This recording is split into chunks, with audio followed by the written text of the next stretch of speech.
Jim Henson is most famous for creating The Muppets and Sesame Street, but he was also responsible for another show featuring lovable creatures getting into hijinks and learning lessons.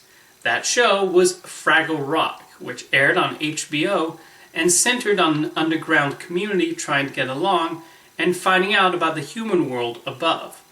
While you could probably make the obvious comparison to Sesame Street, Fraggle Rock felt like its own distinct series, with its unique set of characters and the problems they face. The worlds featured on the show are divided into 3 sections. We have Fraggle Rock, which consists of these little creatures who are frequently exploring and work to maintain their community. Most of the show's attention is on 5 Fraggles in particular, led by the curious Gobo. These portions provide the meat of the series, and the writers do a good job of establishing their world and how they operate. One of the most clever ideas is the unusual cooperation between the Fraggles and small creatures named Doozers.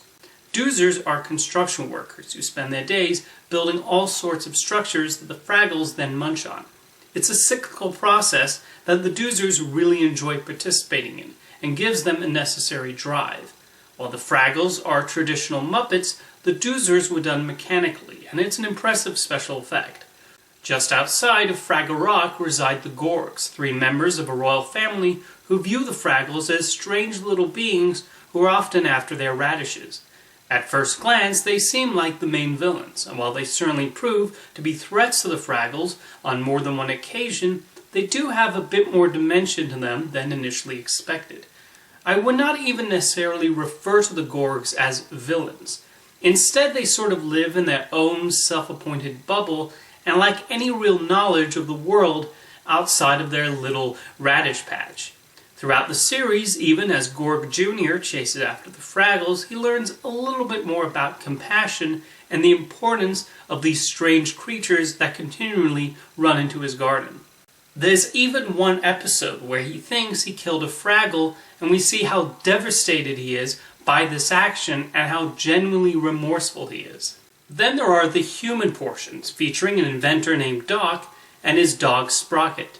Many episodes are bookended by these segments, as what Doc and Sprocket are dealing with also tie into the lesson the Fraggles learn.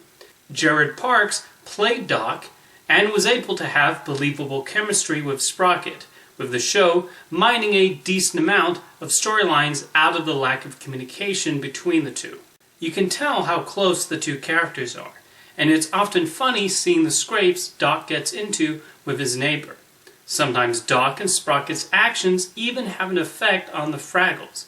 In every episode, Gobo has to travel to Doc's workshop in order to get a postcard sent by his traveling uncle. At some point during the course of the story, Gobo would read the postcard, revealing some strange discovery his uncle makes about the human race. Using this one Fraggle's point of view, the writers were able to comment on our customs, things we sort of accept as part of our everyday life, but would certainly be unusual to an alien visitor like a Fraggle. These postcard readings succeed at being both amusing and summarizing the theme of a given episode. The writing team, led by regular Muppets writer Jerry Jewell, was always very good at presenting these lessons and messages to the audience, but in a way that never felt forced. I think Fraggle Rock struck the right balance of telling a good story while also being educational, and the lessons it taught were unique. Unlike Sesame Street, Fraggle Rock would tell one story over the 25 minutes, and have to sustain young children's interest for that amount of time. So the episodes had better be entertaining, and thankfully they were. Fraggle Rock also succeeded at being cute, but never annoying and patronizing.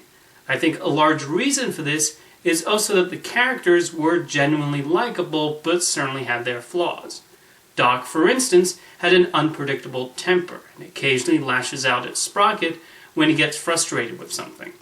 The show was not even afraid of portraying the Fraggles' less admirable traits. While the spiritual Moki, for instance, is well liked among the Fraggles, we also see times when her personality gets on their nerves. The other Fraggles also proved to be fleshed out, and each episode had them learn a lesson that was pivotal in making sure they grew closer and more understanding of one another. Fraggle Rock also tackled themes more complex than just sharing and caring. There's an episode that touches on war, when our usual group of Fraggles meets another race of Fraggles. The script touches on the absurdity of war and how things can get needlessly out of control. Another episode serves as a commentary on blind faith, when the Fraggles mistake radio advertisements for heavenly invitations, and that sparks different belief systems to form. This separates the Fraggles, causing a lot of problems for the group. Episodes like this are just subtle and clever enough to get the message across, but without offending someone. There is a universal quality to the messages being presented, and that's probably what made Fraggle Rock so easy to export to other countries. Every episode also contained a song or two, and they were often lovely little tunes wonderfully performed by the puppeteers. Being a Jim Henson production, it's probably not too surprising that the puppetry is of excellent quality. The puppeteers created all sorts of Muppets exclusively for Fraggle Rock, all of different sizes. The designs for the Fraggles are instantly appealing, and are also helped by the Muppet veterans who voiced them, including Jerry Nelson, David Gulls, Steve Whitmire, and Karen Prell. The Gorgs were portrayed as actors in full body costumes, who developed a distinct way of walking for them. There were many sequences that required the Fraggles to be in the same shot as the Gorgs, and the directors used all sorts of clever camera and puppetry tricks to accomplish them. The production design also deserves a mention, as Fraggle Rock, Doc's Workshop, and the Gorg Garden all feel appropriately lived in, and have their own unique charm to them. Fraggle Rock, in particular, feels like such a large world, with plenty to explore in. I admit, I was never really aware of Fraggle Rock when I was younger, and having now seen a bunch of episodes for the first time, I'm sure I would have greatly enjoyed it. It's a cute show, and a credit how creative and collaborative Jim Henson was. You can definitely see not only Henson's touch, but also Jerry Jewell, Jocelyn Stevenson, and Richard Hunt's. I'm happy to have finally given the show a look, dance my cares away, worry for another day, let the music play, down in Fraggle Rock. See you next time.